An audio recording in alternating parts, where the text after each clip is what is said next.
Nós, mulheres, somos educadas a ser inseguras, a ser dependentes, a precisar de ajuda para tudo. Não é verdade. Nós somos capazes de muita coisa. Temos é que nos predispor à conquista. E quando nós temos um objetivo muito determinado e queremos muito, nós conseguimos lá chegar. Foi isso que eu senti, foi um confronto muito grande em relação àquilo que me tinham ensinado enquanto era criança e àquilo que eu ia descobrindo ao longo da minha vida, que me dava um gozo enorme a ultrapassar dificuldades e perceber que afinal eu até era capaz de fazer.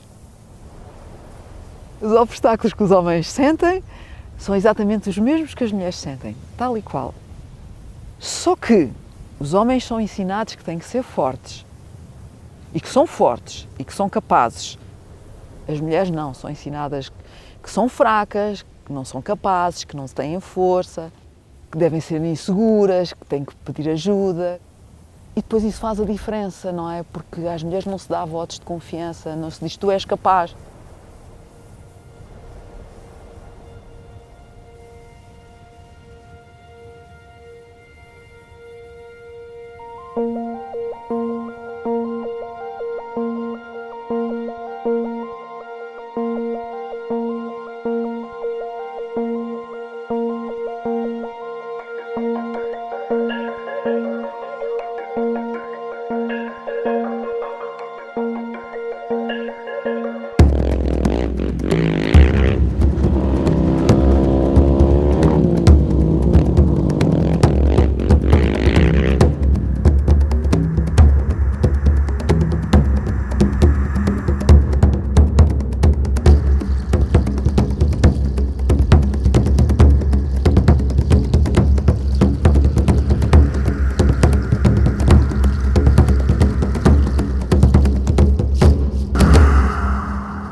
Fiz a minha primeira corrida de moto. Não é a idade de se começar, é a idade de terminar, mas neste desporto em particular é um desporto que lida muito com a maturidade. Tu conseguires estar no meio do deserto, dias a fio, sozinha, tem muito de segurança emocional que não se relaciona muito com a juventude e com a adolescência e essas coisas, não é?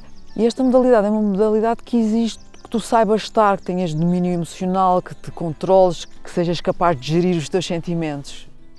Na minha perspectiva, até comecei na hora certa. Comecei a andar de moto por brincadeira nos passeios e sem ter a técnica. Fiz a minha primeira corrida sem ter técnica de condução.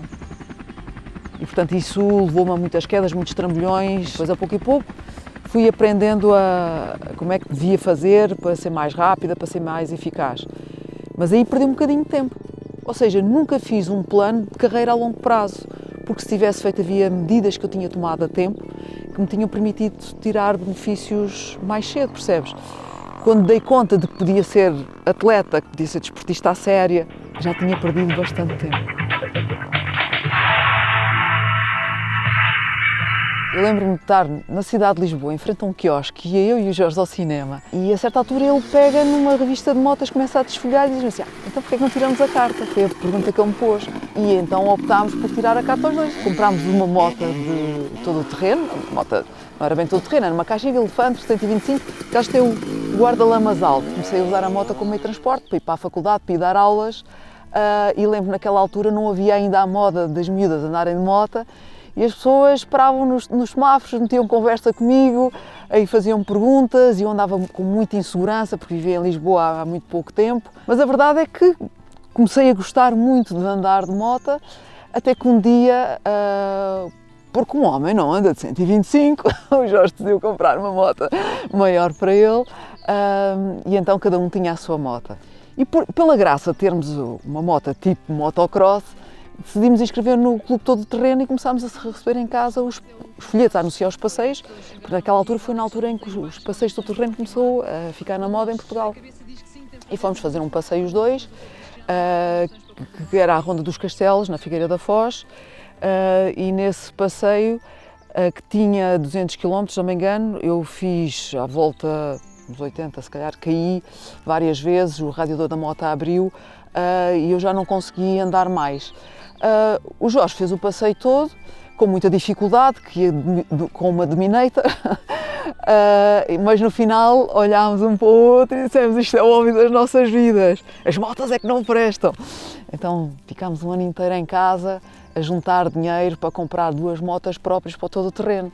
Dávamos connosco a ler os conselhos do Peter Ansel, dos grandes craques de todo o terreno, a explicar a técnica de condução. Depois, ao fim de semana, íamos os 2 para o campo andar e hoje a gente ri-se imenso quando pensa para subir uma rampinha de areia, estávamos um dia inteiro, depois íamos para casa todos cansados, todos contentes. Até que um dia começou a aparecer em Portugal o Campeonato Nacional Todo o Terreno, aquela prova que era o Grândola 300, na Serra da Grândola, com 300 km, tinha uma passagem de várias ribeiras, eu caí numa delas, não consegui levantar logo a moto da água, entrou água para dentro do motor e a moto não trabalhou mais. E eu tive que desistir. Desisti, mas se fossem perguntar quem era a pessoa mais feliz daquele rally, não era o rapaz que tinha ganho, era eu que tinha desistido. Tinha feito muito mais do que aquilo que eu pensava que era capaz de fazer. E estava eufórica, estava felicíssima. Se eu fui capaz de fazer isto, o que é que eu sou capaz realmente de fazer? Olha, a minha carreira desportiva em termos competitivos teve altos e baixos. Enfim, já tinha feito campeonato nacional de vários anos, ganhava com facilidade a Taça das Senhoras. Pá, e havia qualquer coisa que mexia muito comigo, que era a vontade de ter filhos. Eu queria muito ser mãe e comecei a pensar no assunto, a ponderar realmente abandonar a competição e naquele momento dei comigo a pensar que estava a ponto de tomar a decisão de abandonar a competição e nunca tinha experimentado fazer uma corrida em África. E de repente imaginei-me em cima de uma moto grande, pelo deserto de fora, saltar as dunas, toda equipada. E aquela imagem disse-me tanto, ganhou tanta força, que eu pouco tempo depois dei comigo em frente à televisão a ver as transmissões do Dakar e de repente senti, não, eu sou capaz de fazer uma prova grande e difícil como o Dakar. Eu sou capaz. E naquele momento foi como se tivesse crescido uns centímetros em altura, não é? Eu senti-me forte, eu senti-me muito capaz. Comecei a trabalhar para arranjar patrocínios e de repente num dia consegui marcar 2 reuniões e venho para casa com patrocínios para pagar as inscrições e a minha primeira moto. No fundo, enquanto piloto de moto, o meu objetivo era chegar ao fim e foi difícil porque nas 2 primeiras edições eu desisti com problemas mecânicos e na 3ª edição eu consegui realmente chegar ao fim e lembro-me perfeitamente como se fosse hoje estar ali à beira das pirâmides, que foi o Dakar Cairo, e estavam lá imensos portugueses e os portugueses vinham-me dar os parabéns e diziam: parabéns Elizabeth, conseguiste finalmente realizar o teu sonho, chegar ao fim e foste fantástica, conseguiste ganhar a Taça das Senhoras. Eu ficava felicíssima, mas eles continuavam a dar aquelas palmadinhas nas costas e no final toda a gente dizia isto: mas tiveste sorte que o Dakar este ano teve menos 4 dias. E mais uma vez era passada aquela mensagem de que ninguém acreditava realmente que eu fosse capaz. Então vá, vamos tentar mais uma vez. E tentámos mais uma vez o Dakar 2001, foi o último, porque já tinha aprendido muito, tinha muita experiência, 3 anos já conta qualquer coisa. E, portanto, tinha uma equipa fabulosa. Foi o primeiro ano que o Dakar decidiu não levar os mecânicos de avião, portanto, tinha um carro no terreno com um mecânico para um carro que eu partilhava com o Carlos Aula, não é? E um mecânico para ele, um mecânico para mim, e uma pessoa a conduzir. E depois ia o Jorge e um outro mecânico a 3 pontos do rally, a 3 acampamentos, para conseguir ajudar. Mas aconteceu algo extraordinário, que não é uma coisa comum de acontecer, mas o meu carro de assistência pisou uma mina na fronteira de Marrocos com a Mauritânia. Eles iam atravessar aquela zona do muro, o Zé Ribeiro, que era a pessoa que ia a conduzir o carro, ouviu um barulho, decidiu sair da pista para poder deixar passar todos os outros que vinham na mesma pista, naturalmente. A polícia, quando o vê sair, os militares que estavam no local começam a fazer gestos para que ele pare e dizem: atenção, este terreno é minado, tens que vir para trás pelos seus próprios rastros. E ele começa a fazer marcha atrás e no momento em que ele faz marcha atrás, a mina arrebenta porque ele tinha parado exatamente sobre ela. Quando eu cheguei ao acampamento nesse dia, era uma etapa maratona, o Bernardo Vilar vem-me dar a notícia e quando ele me explica que o carro tinha pisado uma mina, eu fiquei um bocadinho incrédula, quer dizer, isso não faz sentido nenhum, não é? Isto é uma prova desportiva, não? O que é que está a acontecer? E, se calhar a melhor maneira de explicar é dizer assim: cria-se um vazio tão grande cá dentro, tu não sabes sequer o que é que há de sentir, porque não és capaz de sentir nada, não sentes nada, aquilo de repente, todos os teus sentimentos, todos os teus pensamentos desaparecem e tu ficas completamente à toa. E eu tomei uma decisão muito firme, foi dizer assim: ok, que o Zé Ribeiro merece toda a minha consideração. Estava aqui para me ajudar, para que eu pudesse realizar o meu sonho.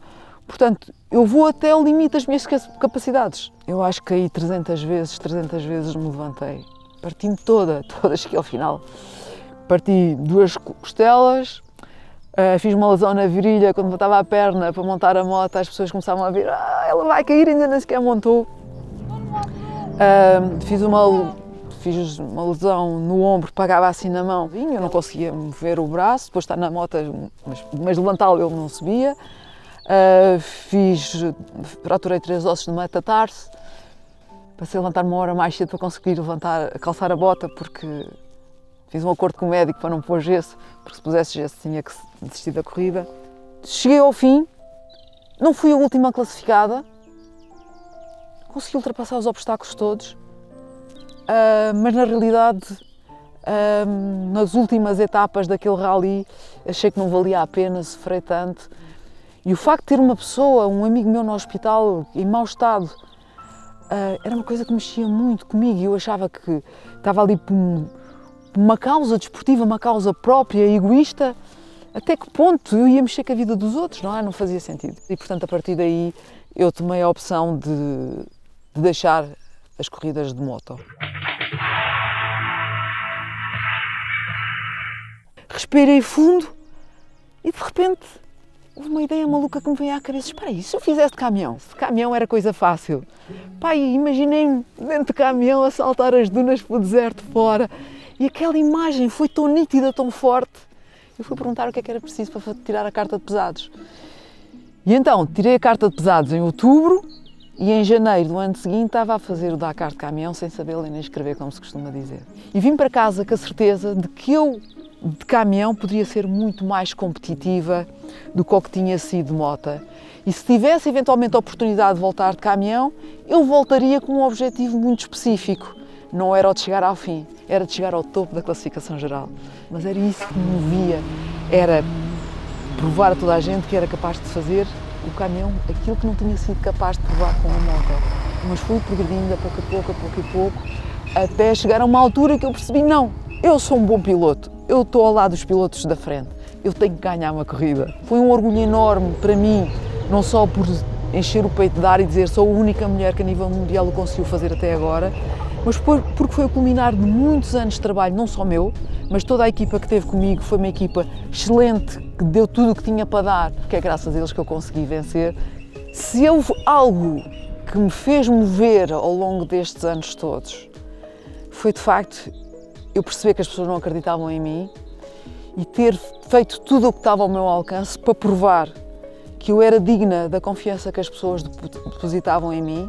Eu estava porque acreditava seriamente no meu projeto, que acreditava que era capaz de fazer, que era capaz de ir ao topo e fazer aquilo que as outras pessoas não eram capazes de fazer, pura e simplesmente porque eu trabalhava, porque me dedicava. Ou seja, eu não queria provar só simplesmente que era capaz, eu queria dar um exemplo ao mundo que nós somos capazes de fazer, quando nós temos um nosso sonho, por mais ambicioso que ele seja, que nós somos capazes de o realizar, desde que a gente se empenhe, desde que a gente acredite nele, desde que a gente trabalhe. Eu queria ser um exemplo. Muitas vezes eu pensava, bolas, tanto trabalho, tanto sacrifício, uma vida tão dura, para quê? O que é que eu ganho com isto? E realmente no final, no fundo desta pergunta, vinha sempre aquela resposta, ganhas porque podes ser um exemplo para as outras mulheres que também não acreditavam nelas como tu não acreditavas em ti. E portanto foi isto tudo que me moveu, esta maneira de pensar, esta maneira de sentir, que me moveu a ultrapassar as barreiras todas. E foi graças, numa primeira fase, à Trifen 200, depois foi substituído pelo Lioban e nesta última fase pela Biorritmo. Depois a certa altura eu queria uma estrutura, tinha a minha própria oficina, tinha pessoas a trabalhar comigo, que me permitia suportar o que era necessário preparar para fazer as corridas. Quando se pôs a questão da Medifar, portanto, que é a empresa que tem estas 3 marcas, sair de campo, e eu tentei encontrar uma alternativa, voltei a encontrar as mesmas respostas que tinha encontrado quando estava a preparar o meu primeiro Dakar. E eu percebi que, de facto, as coisas não tinham mudado em termos de mentalidade. Eu tinha feito toda uma carreira, tinha tentado ser um exemplo para o mundo, mas de facto o mundo continuava igual e continuava a ver-me com os mesmos olhos. E eu senti-me muito frustrada e pensei que os meus botões não vale a pena. Já fiz aquilo que tinha a fazer, cumpri a minha missão e gozar outras coisas da vida e outras coisas giras também. E pronto, fiz essa opção de não voltar mais a procurar patrocínios, nem voltar a criar outra estrutura. Quando eu era criança, eu ia para a casa da minha avó que vivia no campo e as mulheres que iam trabalhar em terrenos que ficavam longe da casa delas, pegavam nas motorizadas dos maridos e iam. É só aprender a conduzir, porque é que não posso fazer? Claro que posso, não é? Portanto, e estas questões que nós temos que pôr, por que não? E a partir daí, se nós não queremos, não fazemos. Se nós não nos sentimos com coragem, se não temos meios, é uma questão que cada uma na sua própria vida pode tentar encontrar a resposta, encontrar meios por aí fora. Mas só porque não, por uma questão de estereotipo, porque fomos educadas que as mulheres não podem fazer, isso não. Isso eu faço questão de ser um exemplo. Se Elizabeth fez, uma lingrinha, 54 quilos, sem físico nenhum, foi para o deserto com uma moto a 200 quilos. Portanto, se ela conseguiu, qualquer pessoa consegue, porque eu não tenho nenhum dote especial, eu não tenho nenhuma vocação que me distinga das outras mulheres e faço questão de o dizer. O único aspecto que realmente me distingue das outras pessoas que é a minha capacidade de aprender com as dificuldades e por aí fora. Acreditar muito no meu objetivo e acreditar que eu era capaz de lá chegar. Mas eu acreditava seriamente que era capaz. E foi isso que me fez, se calhar, estar 7 dias em corrida quando eu não teria sido capaz de fazer nem um dia. Vale a pena. A vida é curta, passa muito depressa. Vale a pena lutar pelos nossos sonhos, vale a pena esforçarmos. Porque a vida é uma aprendizagem. Se nós enfrentarmos as dificuldades, nós aprendemos, nós progredimos, nós tornamos-nos melhor, somos mais capazes, mais aptos e temos um mundo imenso de coisas boas para descobrir.